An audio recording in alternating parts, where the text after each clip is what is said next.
عليكم ورحمة الله وبركاته. الحمد لله رب العالمين والصلاة والسلام على سيدنا محمد وعلى آله وصحبه أجمعين. அன்பார்ந்த பெரியோர்களே, இளைஞர்களே, தாய்மார்களே, சகோதரிகளே, சுன்னத் ஜமாஅத் கூட்டமைப்பின் சார்பாக மரியாதைக்குரிய ஆலி ஜனாப் அண்ணன் அக்ரம் கான் அவர்களை தலைமையாக கொண்ட தமிழ்நாடு சுன்னத் ஜமாஅத் ஒருங்கிணைப்பிலே நடைபெற்ற இந்த கண்டன பேரணிக்கு வருகை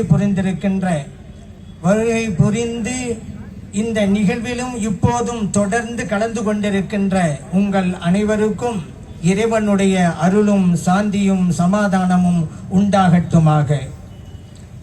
அன்பார்ந்த பெரியோர்களே, இப்படிப்பட்ட கண்டன பேரணி ஏன் நடத்த வேண்டும் என்பது உங்களுக்கு தெரியும்.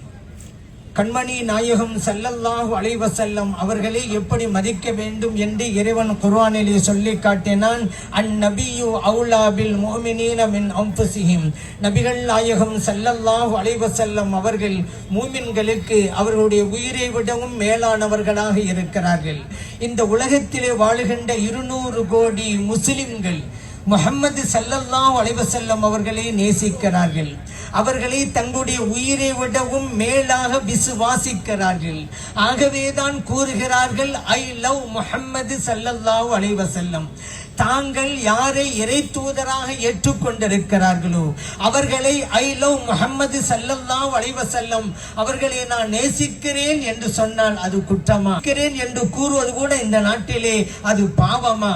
அப்படி பாவம்தான் என்று யோகி அரசு சொன்னது.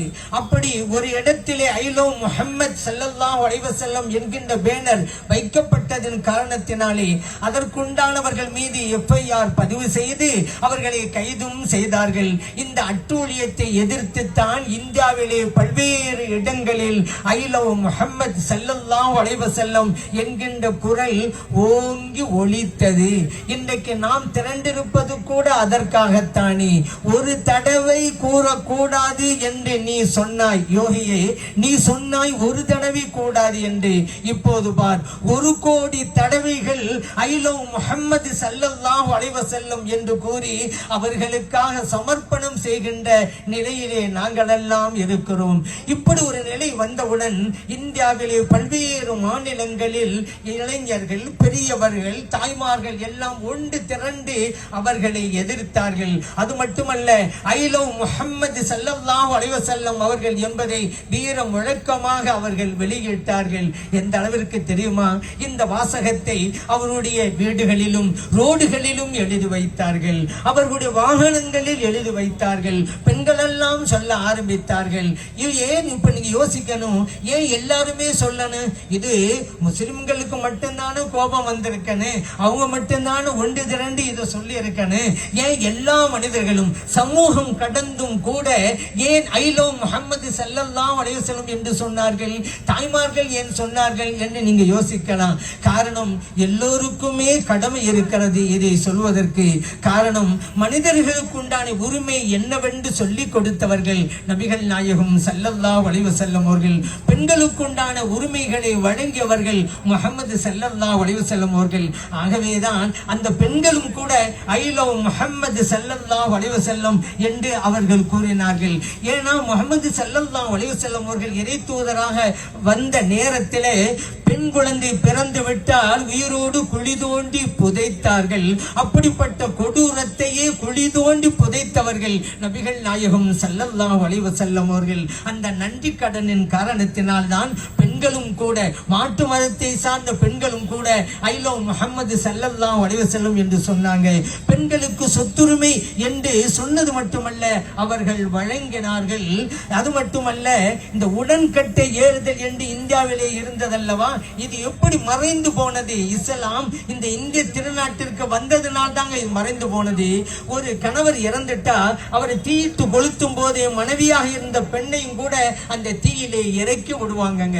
இப்படிப்பட்ட கொடுமை இருந்தது இந்த நாட்டிலே. இஸ்லாம் வந்தது, இந்த உடன்கட்டை ஏறுதல் என்கின்ற கொடுமை மலையேறி போனது. கற்பனை கற்பனை பண்ணி பாருங்க.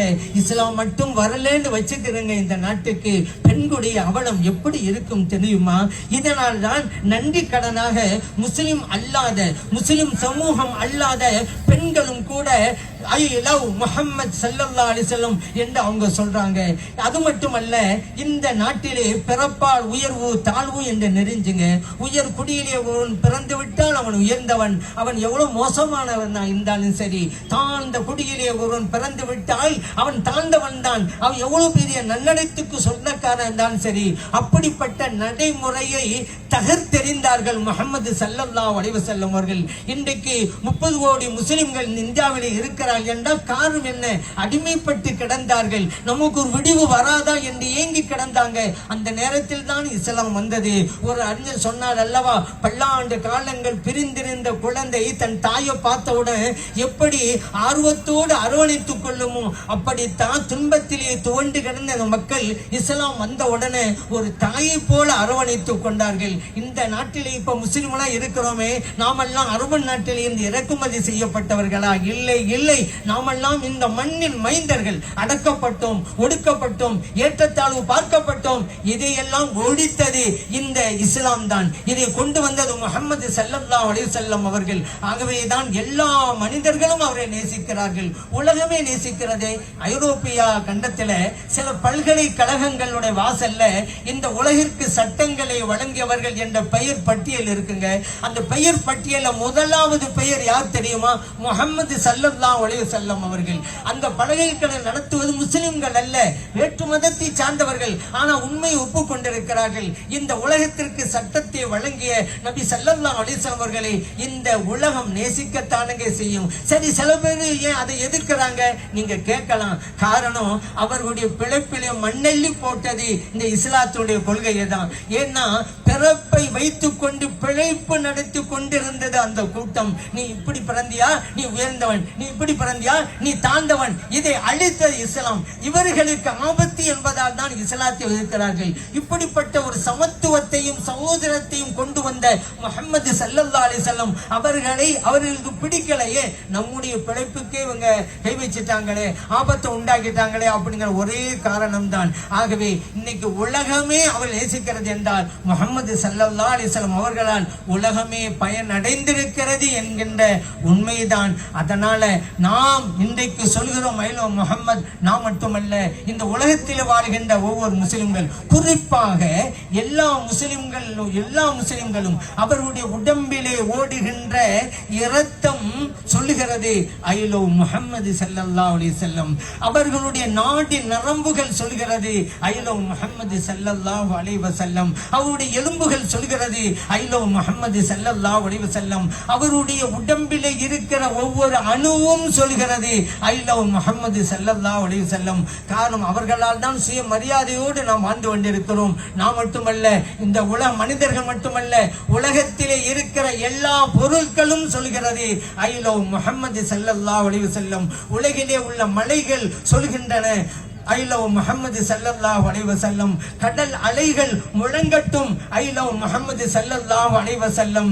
வீசுகின்ற காற்று சொல்லட்டும் ஐ லவ் முஹம்மது ஸல்லல்லாஹு அலைஹி வஸல்லம். பெய்கின்ற மழை துளிகளும் முழங்கட்டும் ஐ லவ் முஹம்மது ஸல்லல்லாஹு அலைஹி வஸல்லம். நாமும் சேர்ந்து சொல்வோம் ஐ லவ் முஹம்மது ஸல்லல்லாஹு அலைஹி வஸல்லம். வாய்ப்பளித்தமைக்கு நன்றி கூறி விடைபெறுகிறேன். அஸ்ஸலாமு அலைக்கும் வரஹ்மத்துல்லாஹி வபரகாத்துஹு.